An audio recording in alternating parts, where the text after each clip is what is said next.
Очередной заказımızdan jo'natyapmiz. Yandex orqali через Яндекс отправляем. Яндекс mijozimizga jo'natyapmiz, spedovskiy очки jo'natyapmiz. Bitta взрослый, bitta детский очки jo'natyapmiz. Взрослый degan для подростка. Bular hammasi что это deganda bular kafolatlangan narsa. Это на гарантия yozib beraman, mana aka. Pechat urib. Mana pechatimiz. Мы уверены в качестве deb yozilgan. Обмен возврат. Agar brak chiqsa, nima desa, mana пожалуйста. И гарантия 3 oy garantiyada. Bu ancha ishlaydi, garantiyada. 11.04 deb yozib qo'yamiz. Buguncha so'm qo'yib qo'yaman. Ochiq qilib olaman dastlabkisi. И bu yerda mana ochkilarimiz ham bor. Bunaqa ochkilarimiz детский ochki hisoblanadi. Bolalar uchun sut xizmati terlamaydi, yaxshi narsa. Terlamaydiganda boshida terlamaydi, keyin terlashga boshlaydi, ancha pul beramiz.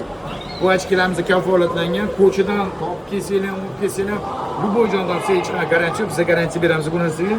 Hozir pechat bo'lib chiqazib yuboraman sizga mana. Chiqazib yuboraman mana. Pechatimizni 3 oylik garantiya beramiz. Firma orqali garantiya beradi 11.04. Bugunchi so'm yozib beraman. Chiqazib yuboraman. Dastavka orqali dastavkangiz Yandex orqali chiqazaman. Dastavkani qabul havolasiz o'zingiz. Xullas kimga shunaqa narsalar kerak bo'lsa, shunaqa ochkilar, shapkalar, ko'payliklar hammasi garantiyada. Pechatlargacha urib beramiz. Даже с печатями chiqazib yuboramiz garantiyalari bilan, talonlari bilan chiqazib beramiz hammasini.